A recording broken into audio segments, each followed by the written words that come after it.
About slavery, but few discuss paper genocide. We did not all come from Africa, and most of us have Aboriginal roots that were stripped away due to reclassification and miseducation. As a native Black American and a member of the Muskogee Creek Nation, I understand the importance of tracing your lineage. If you want to learn how to trace your genealogy and apply for tribal citizenship, go to nativeblackancestry.com to schedule a consultation. They don't want you to remember this. You not no slave, you indigenous. Fuck how they painted them Indians. You went to war with the French and the British, man. Quite frankly, you was kings, Merovingians. They took the women and men, made them prisoners, raised up the children to worship their images, set up a lab to the genes and they mixed them, and this shit get way deeper than your pigment.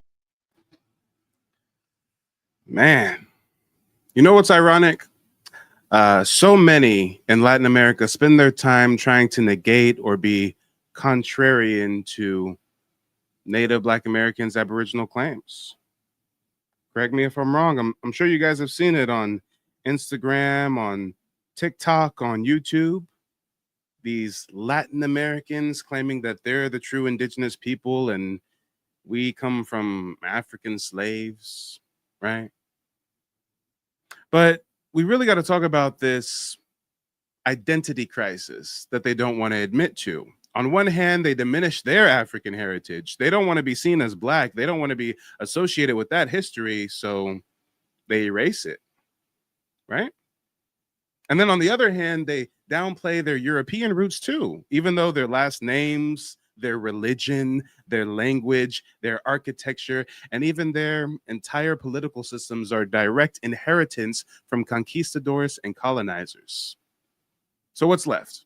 They try to cosplay as indigenous. They wrap themselves in feathers and earth tones, claim the identity of the very people their forefathers enslaved, forcefully took, tried to genetically annihilate. I mean, and now in 2025, they're running around claiming great-great-great-grandma was a Maya princess or an Aztec warrior. I mean, damn. They don't embrace indigenous identity to honor it. They embrace it as a shield, a way to deflect from the fact that many of them are descendants of colonizers, a way to keep from realizing that the blood of conquistadors still flows through their veins. And here's the wild part. They weaponize that false indigeneity against Native Black Americans. They use it as a talking point. We're the true indigenous, not you. But this isn't about truth. It's about protecting an illusion. Because if they admitted the fullness of their heritage, African, European, and indigenous, in some cases, then they'd have to confront uncomfortable realities, the role of their ancestors in slavery, in conquest, in paper genocide, and in the erasure of the real copper-colored nations of the Americas. So instead of reconciling with that, they live in a permanent state of contradiction. From colonizer to indigenous to fully European, to Black to escape African roots, to anti-Black to accept it. I mean, that's the Latin America identity crisis in a nutshell. It's not about who they are. It's about who they're desperately trying not to be. So guys, make sure to subscribe to the channel if you're new. Hit the like button on the way in. Hit the Cash App if you support the mission. Make sure to check out the website, nativeblackancestry.com. And let's get this show on the road. We've got a couple of honored guests, as always. We've got Miss Empress and Miss Joshina in the building. How you guys doing? Hi, Mike. Hey. Nice to see you, as always. Let the folks know, have you seen any of this strange behavior from the Latin American community? Have you seen this kind of mestizo myth, as I like to point it out? See it all the time, Mike. I mean, it's like kind of astonishing about how they go around and claiming indigenous, which we know, historically speaking, that some do have indigenous background, some few tribes out there still. But for the majority of them, they're white tea going around claiming indigenous when they constantly shout to keep the race pure and to preserve the race. It's kind of like crazy, don't you think? Man, it screams identity crisis. Yet we're the ones who everybody wants to run around trying to gaslight into having some kind of identity crisis, right? Right. And that's like, I'm trying to grasp the concept of it. And, like I always try to put myself in other people's shoes to see where they're coming from and see their point of view. And it seems to me exactly like what you said. Uh, they wash out the indigenous blood and proud to be of Spain, but at the same time, uh, they hate. It's like a form of self hate, I would think. Mm. Yeah. I mean, they definitely don't embrace the European heritage, at least not like their forefathers did. But Josh, what do you think? I mean, have you seen these Latin American folks who are so hell bent on convincing us we're not indigenous, while at the same time they try to hide their European and African ancestry and just claim they all come from the Aztec and the Maya, and they're the real Olmecs too. That's kind of like all of a sudden to me. It is come down within the last year or so. They say that we have hop on bandwagons or whatnot, but within the last 7 months or so, we've seen this rise that they're indigenous to this land. But we have receipts and we have facts that we're gonna go over tonight and disprove that. Hey, well, without further ado, let's go ahead and get into the facts. I know that Empress was doing some research in preparation for tonight's broadcast. What kind of information were you able to unearth? Well, during my research, I found out a lot of things, and it's a few key points that I want to hit on. And it's about the immigrants that were brought over here during colonialism in South America and other places in America. Um, First of all, according to Jose C. Moya in the Oxford Handbook of Latin America History, there were about 1 million Spanish immigrants and about 500,000 Portuguese immigrants to their prospective possessions and brought into the Americas. According to J.H. Eliot in Empires of the Atlantic World, the total number of immigrants from Spain to the Indies over the length of the 16th century and generally put at 200,000 to 250,000, or an average of 2,000 to 2,500 a year. That's a lot of people. Let's see where this takes us.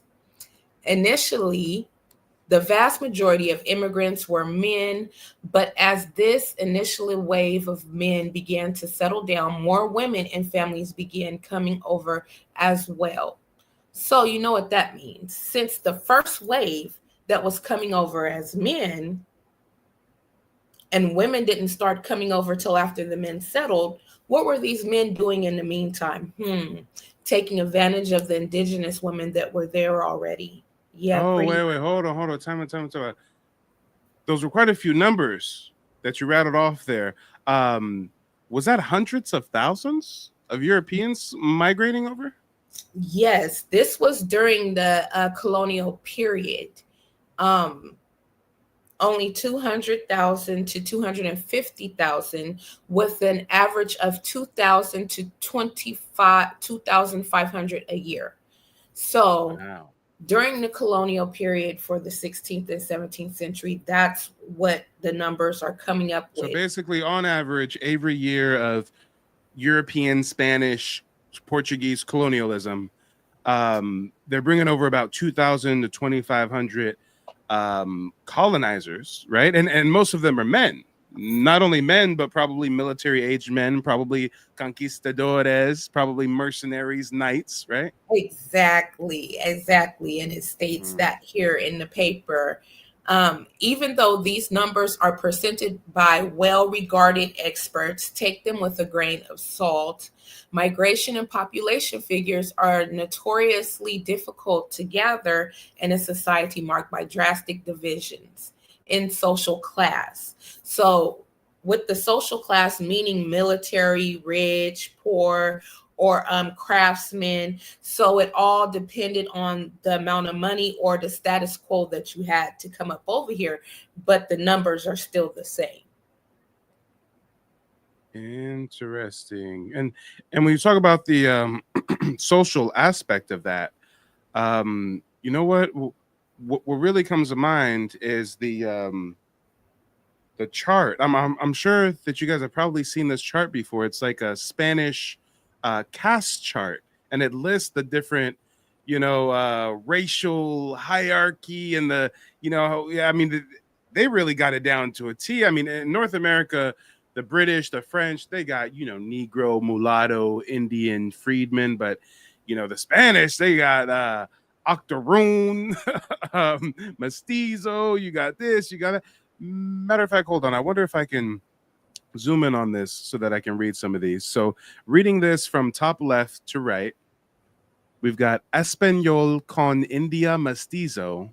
You've got mestizo con Espanola Catizo. You've got castizo con Espanola Espanol. You've got Espanol con Mora mulatto. Then mulatto con Espanola Morisco. Then Morisco con Espanola Chino. Then Chino con India Salta Atas. I mean, it just keeps going. It just keeps going. They got it down to a T. I mean, you say that there was over 2,000 of these military age European colonizers coming over every year, and they're not coming over with women.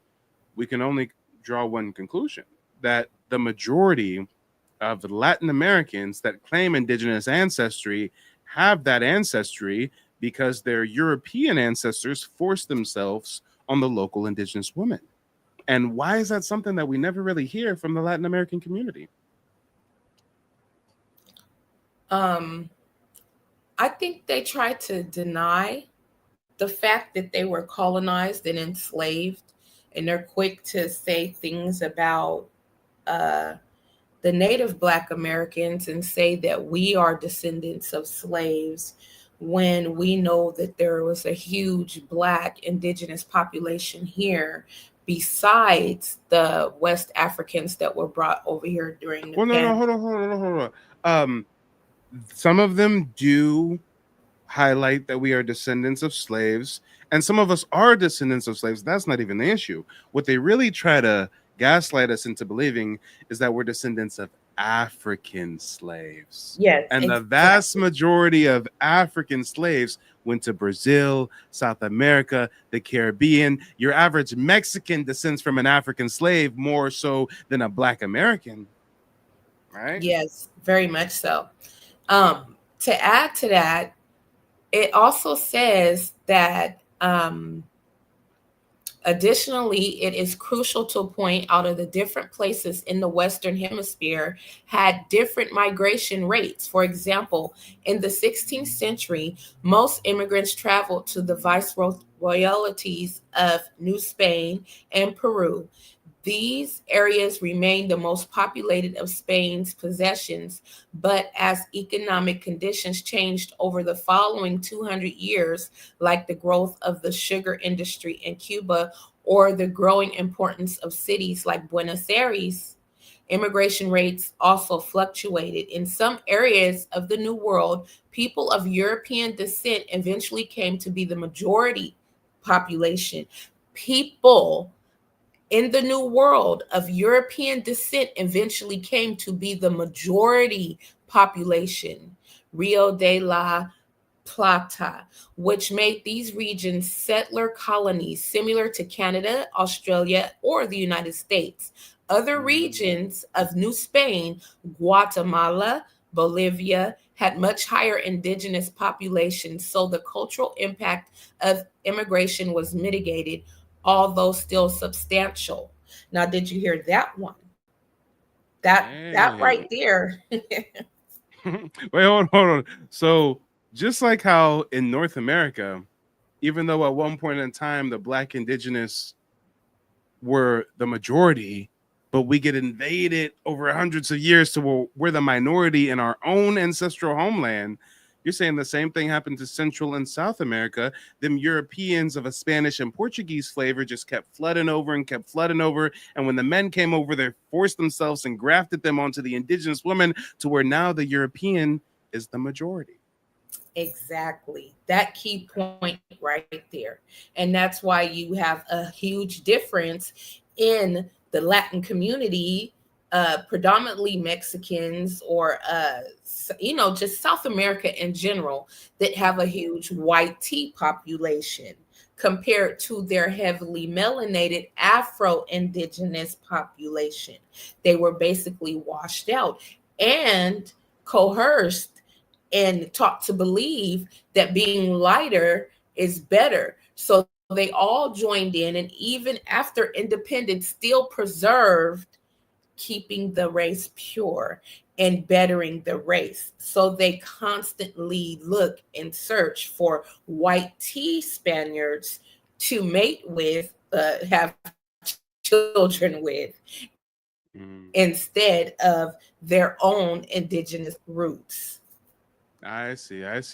Well, you know what, guys, we're gonna So cut to another key point is, oh, hold on, there's a little bit of a delay. Go ahead and finish out that key point, and then we're gonna cut to a quick commercial break, and then see what Joshina has to present for us. okay, so the last one is between 1492 and 1950, approximately 5.36 million Spaniards immigrated to the Americas in two major waves, primarily to Spanish colonies in Latin America. It is important to note that figures vary among historians due to different data sources and the inclusion of exclusion of certain periods. Colonial area, which was 1492 to 1824. 5.36 million. From 1492 to when? 1824, the colonial era. 1820. So from 1492 to 1824, there was over 5 million Europeans that specifically migrated to Central and South America. Yes, sir.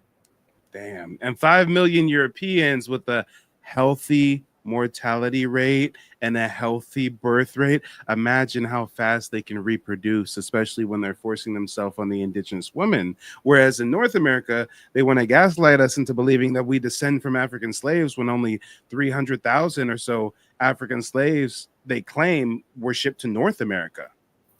And you can't take 300,000 African slaves with a high mortality rate and a low birth rate and have that balloon to the 45 million plus Black American population we have present day. That's just not logistically possible, right? But you know, guys, quick commercial break. For everybody that's new to my content, I really want you guys to check out my website, nativeblackancestry.com.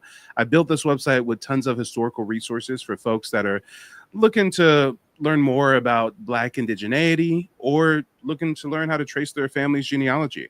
Matter of fact, you can even book a one-on-one consultation with me where I teach you the 3-step process that me and my family use to trace our heritage and get tribal citizenship with the Muskogee Creek Nation. Hi, my name is Frances Tuck, and I contacted Mike from Mike TV on YouTube because I wanted to find out about my family's Native American history that I believed existed. Through the research that I was able to do through Mike TV, I was able to find out that our name is indeed on the registry. I had a consultation with Mike today, and because of his advice and the research that he has done, I am now confident that I'm able to find my family's roots in the Native American History database. Thank you, Mike. Let's talk about it, y'all. Real people, real results.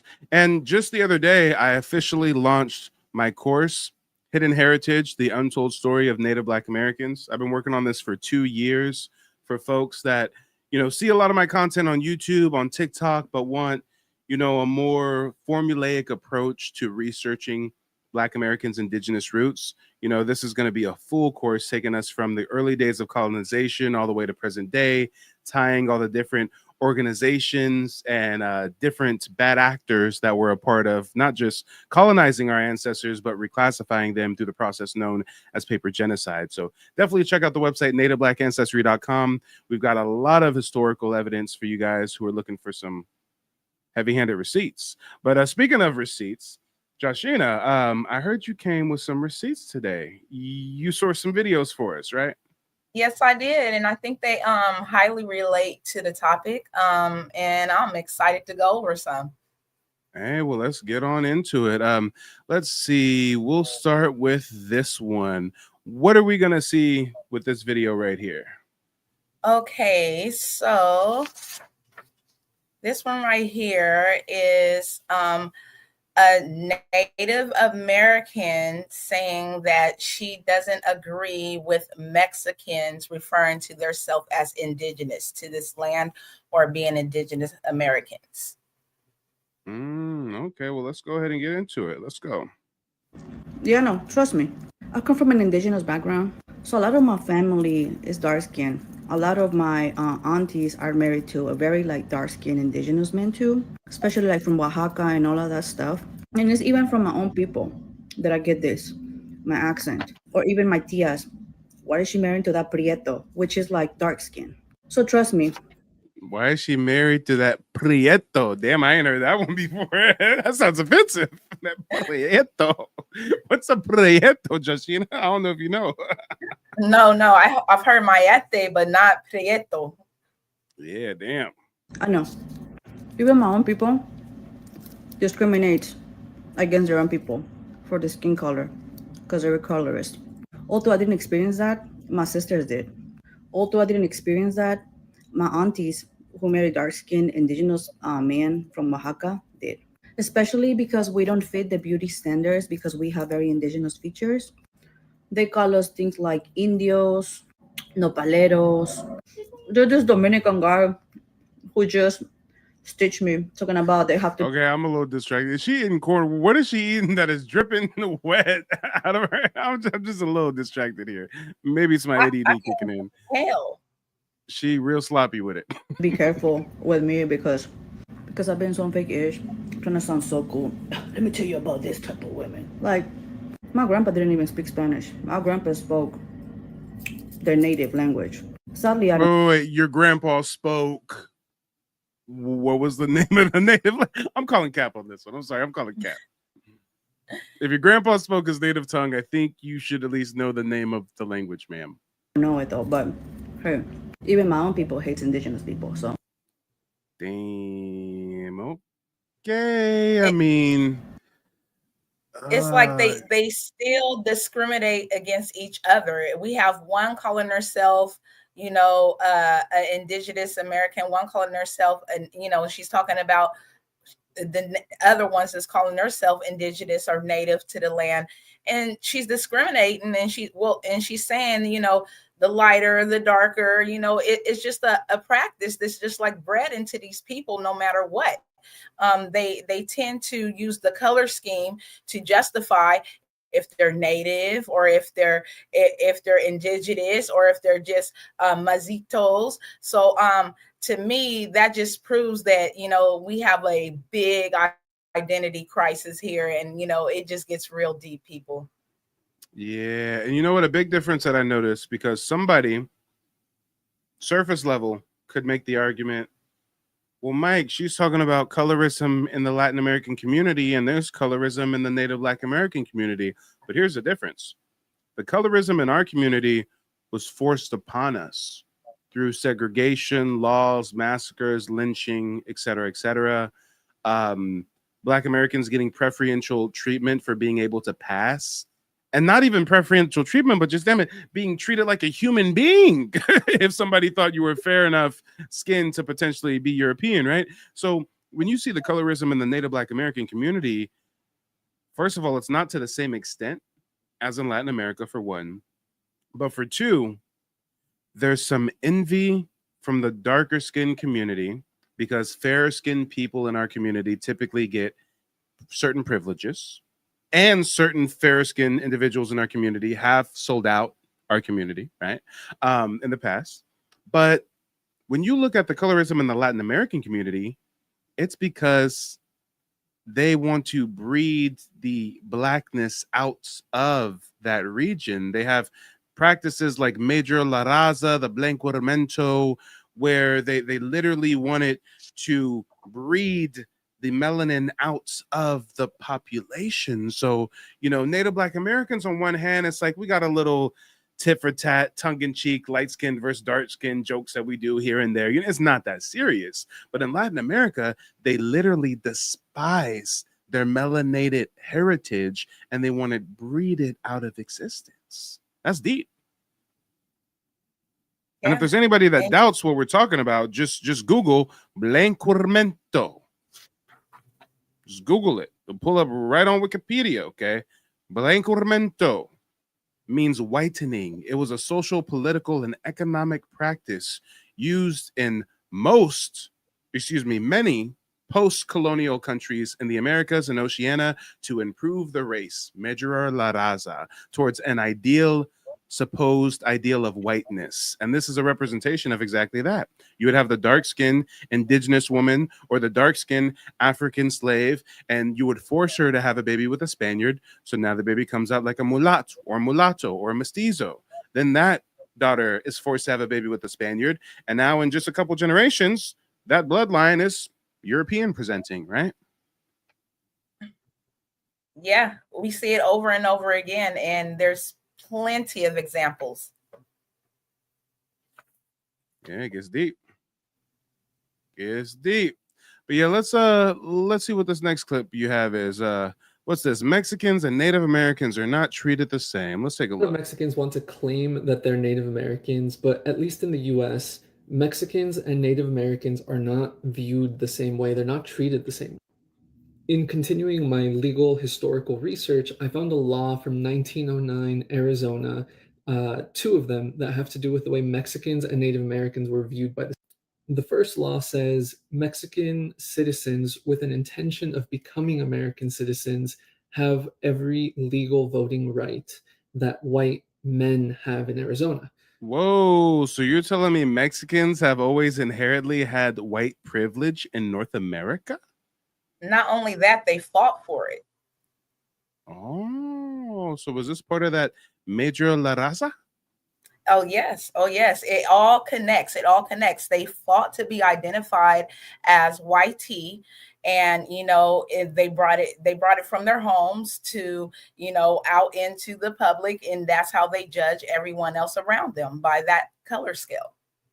And you know what? I have heard, statistically speaking, 56% of Latinos identify as white on U.S. Census records. So, yeah.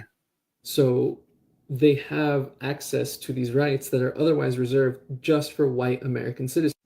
At the very same time, the state legislature that passed that law granting these rights to some Mexican citizens also says, we want the Navajo to stop getting land west of this river. Stop granting them this land, kick them out of there, because that land has been reserved for white men. Whoa, so you're telling me Mexicans migrate to the US of A, identify as white, get white privilege, and then try to destabilize and forcibly remove indigenous North American tribes. And then their descendants in 2025 are on TikTok and YouTube talking about they're the real Indians. It's ironic. That's diabolical. It's ironic.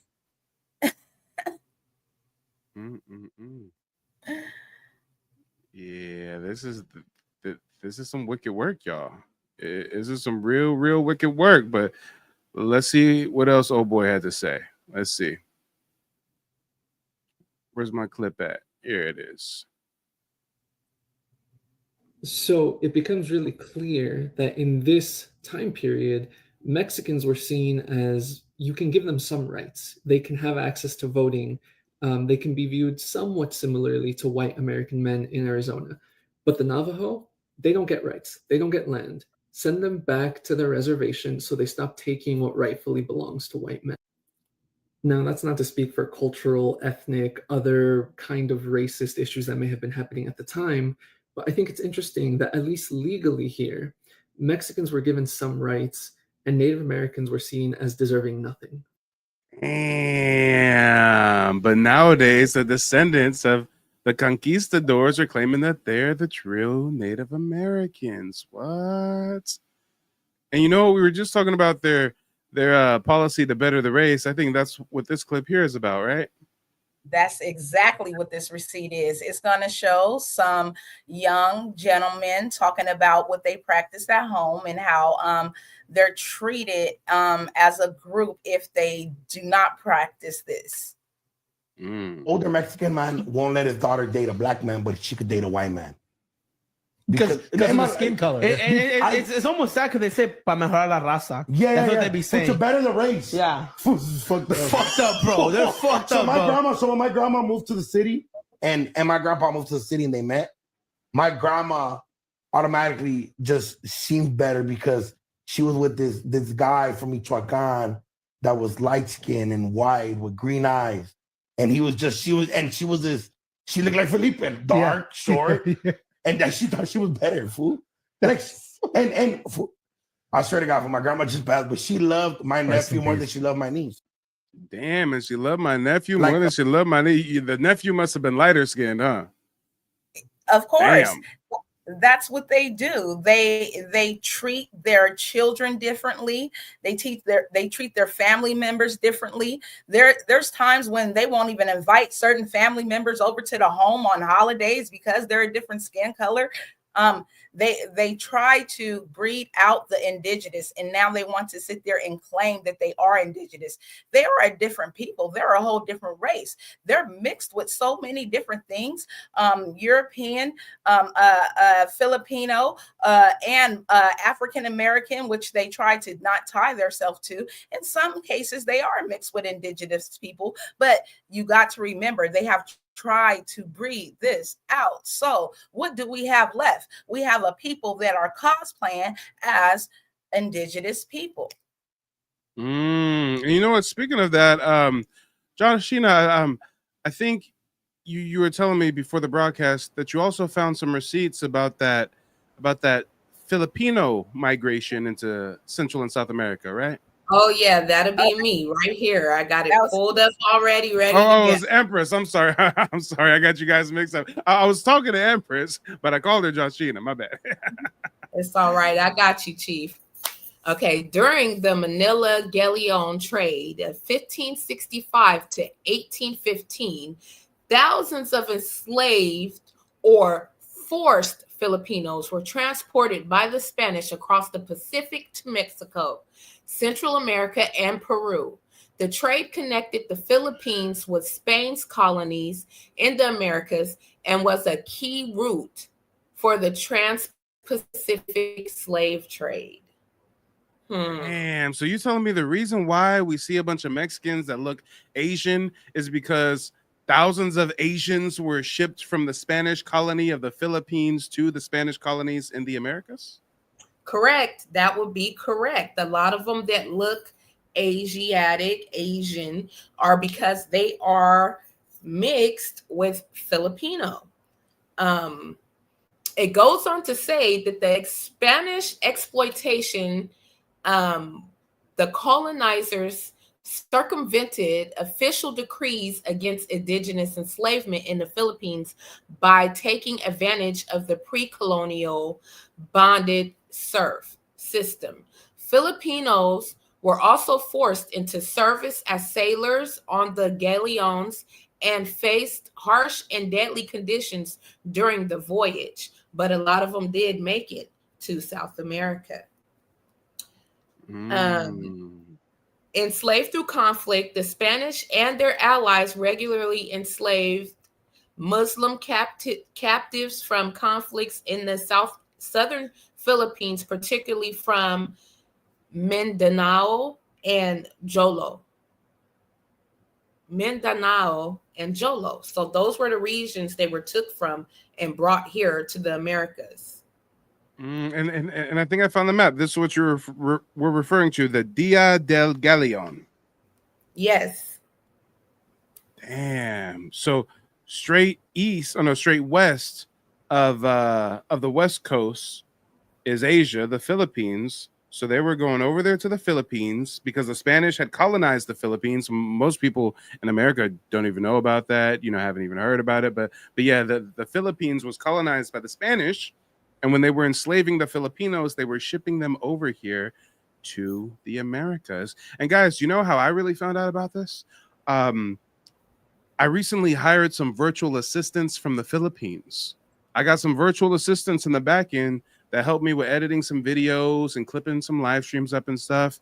And when I went to pay them, I had to do the currency conversion.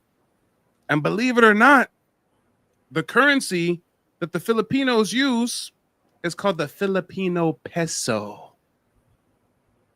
And when I seen this, I said, the Filipino peso, like Mexico, like Latin America peso. And then I did the research, and oh yeah, they got colonized by the Spanish, just like we did.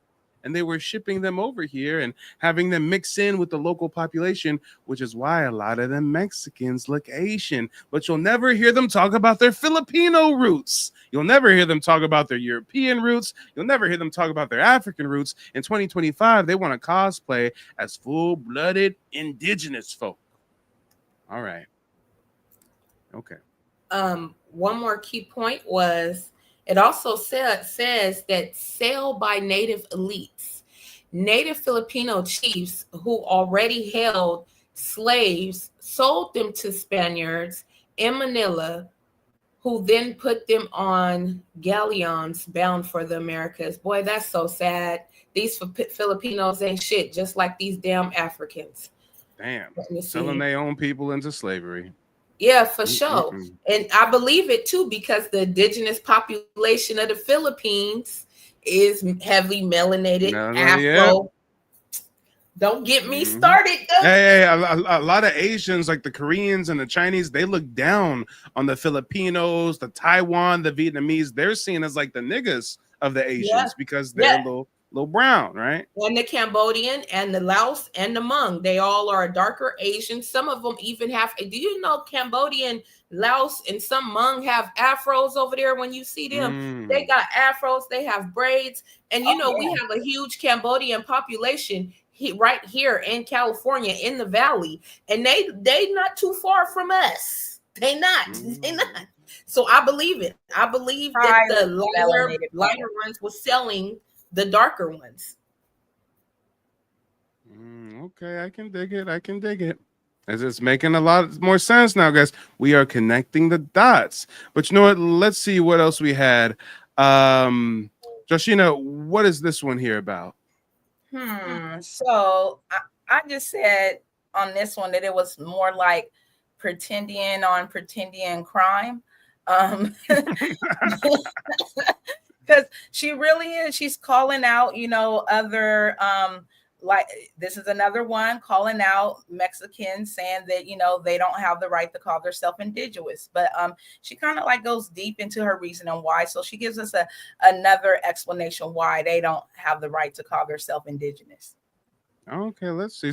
So she's kind of calling out her own people, but it sounds like she might still kind of be on some fuck shit. Yeah, like I said, I feel like it's indigenous. I mean, like pretending crime. Like, girl, how, you know, the pot calling the kettle black in some cases.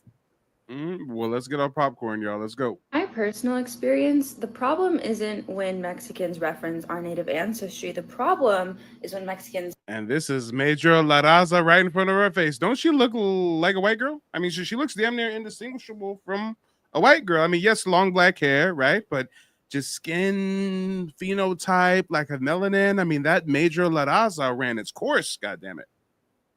They were successful with that shit. Okay.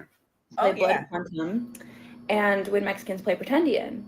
Now, in my grad cohort, I was the only Latina, and there was also only one. I gotta run that back. She said Mexicans are playing pretendian. Problem isn't when Mexicans reference our native ancestry. The problem is when Mexicans play blood quantum, and when Mexicans play pretendian. Now, in my grad cohort, I was the only Latina, and there was also only one native kid. And me and him, we were like, I see you. And we were quick friends. We both came from California. He was a NorCal guy. I'm a SoCal girl. And we just kind of like got each other. Like, he was the closest thing I had to home because nobody else in that cohort knew what it meant to go to high school where the campus was half trailers. This guy would invite me to the native student meetings. And in these meetings, you introduce yourself, say either I'm an ally or I'm native. This is my tribe. And so I would go and say, hi, I'm Dreama. I'm Mexican and blah, blah, blah, major, whatever. And I feel like that is the colonial identity I carry. I can't say anything else, or else that would make me pretendian. When I say I'm Mexican, like that kind of fills in the blanks as to why I'm in attendance. is because no, you being Mexican doesn't explain why you're popping up at Indigenous meetings, Indigenous student body meetings, Indigenous groups. No. I'm here as somebody of Native descent rather than as somebody who carries a Native identity. And that is the difference. Oh, okay. So this is where it's the pretendian on pretendian. She calling out her fellow Mexicans as pretendians, but she's also saying she's somebody who's Native. She just doesn't have Native identity, but she has Native heritage. But she ain't talking about the Filipino admixture or the African admixture or the European. Hey, it's kind of like how I not only have Black Indigenous heritage, but I also have some German admixture. But imagine if I exclusively try to identify as German and go to the German meetings and pop up at the German Student Body Association. I just exclusively want to hone in on that little tiny piece of my ancestry and ignore everything else. That would be wild. People would look at me like, yo, that's crazy. I mean, I know your great-great-grandma might be German, but yo, you wildin', right? And in that same vein, now we see this Latin American identity crisis unfold right before our eyes.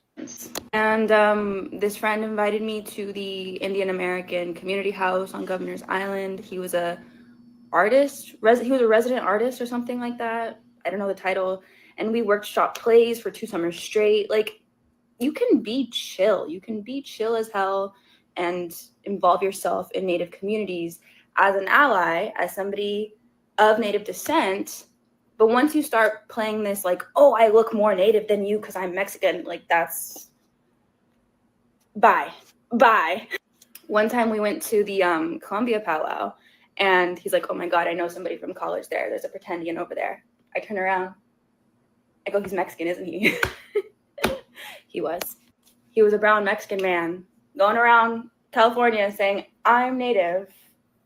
And past that, he can't really say much because he doesn't have like a Native Mexican identity.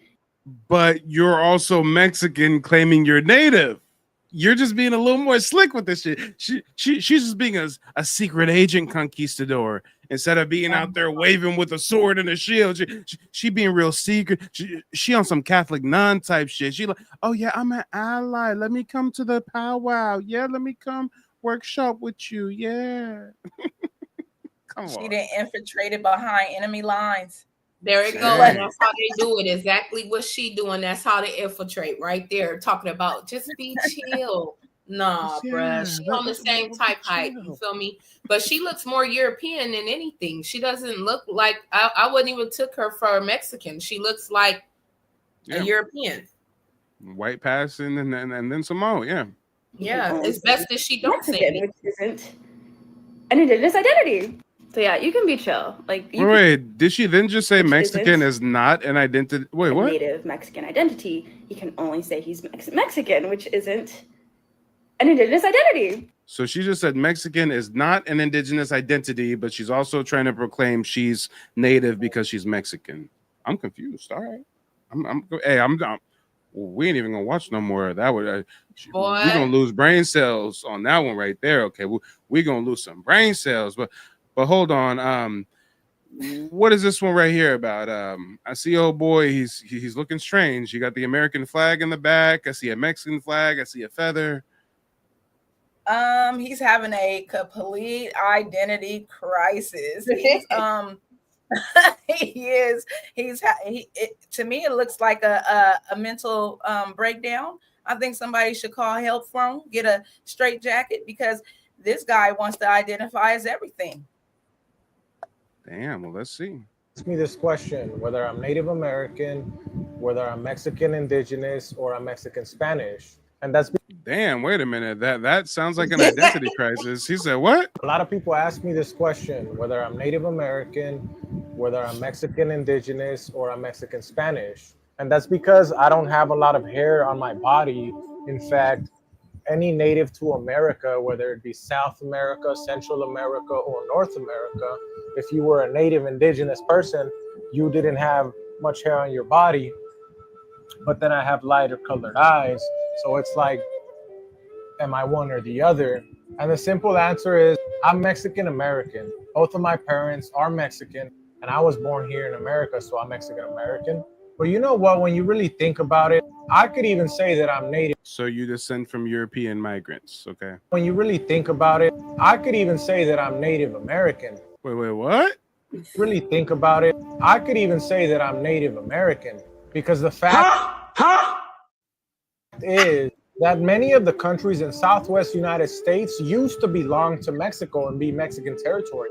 California, Nevada, Utah, Arizona, New Mexico, Texas, all used to be Mexico, and the people that lived there were Mexican. And yes, this includes Native Americans that used to live there. Also parts of Colorado, parts of Wyoming. I wanted to know that I know that I am right. Oh, you got the new Modella? That's what's up. That's what's up. I see. That's your BMW? That's your BMW? That's nice. That's your girl? That's your girl?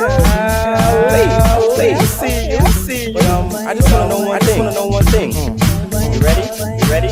Why the line? Yeah, talk about some flawed logic, y'all. Talk about some flawed logic. So he's saying, oh, hey, parts of the USA used to be Spanish territory. So that means we're Native Americans. No, that's like saying, hey, Louisiana used to be French territory. So a descendant of a French colonizer is now a Native American because what was once French territory is now U.S. territory. That makes no sense. Just because the territory changes European colonizer hands doesn't change the fact that you descend from those European colonizers. And this is the elephant in the room that they don't want to talk about, y'all. Let's see what else. Includes Native Americans that used to live there. Also, Texas, all used to be Mexico, and the people that lived there were Mexican. And yes, this includes Native Americans that used to live. Thank you, Star Child. Spanish Europeans stole California and the rest of Central and South America from the indigenous, but they want to say, well, we stole it from the Americans first, so we're Native Americans now. What the fuck? Huh? That don't even make no sense. Shout out to Boxing Logics United. Thank you for the contribution. Says, love what you do, bro. Keep waking us up. Will do, brother. Thank you. Y'all, this is baffling. There. Also parts of Colorado, parts of Wyoming, parts of Kansas, and even Oklahoma used to belong to Mexico. And some of these Native Americans were in Mexico at that time. These territories were in fact part of Mexico before the mid-19th century. So it's crazy to think that some Native Americans could have been considered Mexican Native Americans at some point in time. Oh my God, we just got guys. If you're having an identity crisis and you're Hispanic, okay, you can go to nativeblack.ancestry.com and you can book a consultation. Okay, I don't discriminate. If you live in the Americas, period. If you are in the Americas, period, and you need help figuring out where you come from, okay, go to nativeblack.ancestry.com. Because you Spaniards, you Latinos, y'all got a lot of black ancestry that y'all don't want to talk about. Let's talk about it, y'all. Come on. This is crazy, y'all. This is crazy. I got to cut to a quick commercial break just to cleanse my palate real quick. It's just so much tomfoolery coming from the Mexicans. Hi, my name is Michelle, and I came across Mike on YouTube showing some historical information about how, we're not all from Africa. And of course, it got my attention as I've been doing my genealogy research for a little while, but I hit a brick road and I needed more help.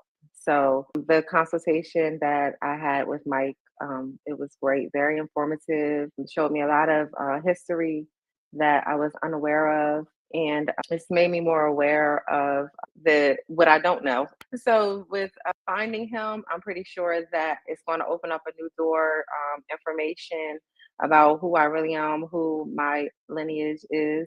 And I'm excited to get started. I'm so happy to have found him, and I recommend him to anyone who may have hit a brick road, who is interested in, going a little bit further than they may have been able to get, or just to find out the truth about your ancestry. Contact them. Let's talk about it, y'all. Real people, real results. Make sure to check out nativeblack.ancestry.com if you need assistance with genealogy research. We're gonna play one more video and then we'll segue into our next live stream. What is this one about? It looks like we may be ending on a high note. Okay, it looks like we got a beautiful melanated sister here that we can end the broadcast with, so we don't have to close out listening to these Latinos bang on one another for claiming native when they're not native, but they think they native, but they're not native. I mean, what is this one about, Joshina? Oh, and you know what? I got you on mute. My bad. Hold on. Let me unmute you. There you go. Go for it. Well, like you said, it's right on topic. She is going to go right into the Olmecs. She's going to go into the identity crisis that the Mexicans are having, and kind of like ties it all together. All right, well, let's get into it. I don't know why y'all trying to make it seem like to my people. I just want to know why you white Mexicans always trying to take credit for what the brown skinned people do. Who welcomed the slaves? Brown people that look like me, not you. Not you. When y'all came here and integrated into our neighborhoods, you came as white people. You fought for that since 1930. So I don't know why y'all trying to make it seem like to my people that y'all been browning down with us. Y'all ain't been down with us. I'm a 9 tray baby. I remember the riots in middle school between blacks and Mexicans. Ain't no damn black and fucking brown. Black people are brown. Hello, do you see my skin color? Or are you that dumb? Did y'all not graduate kindergarten?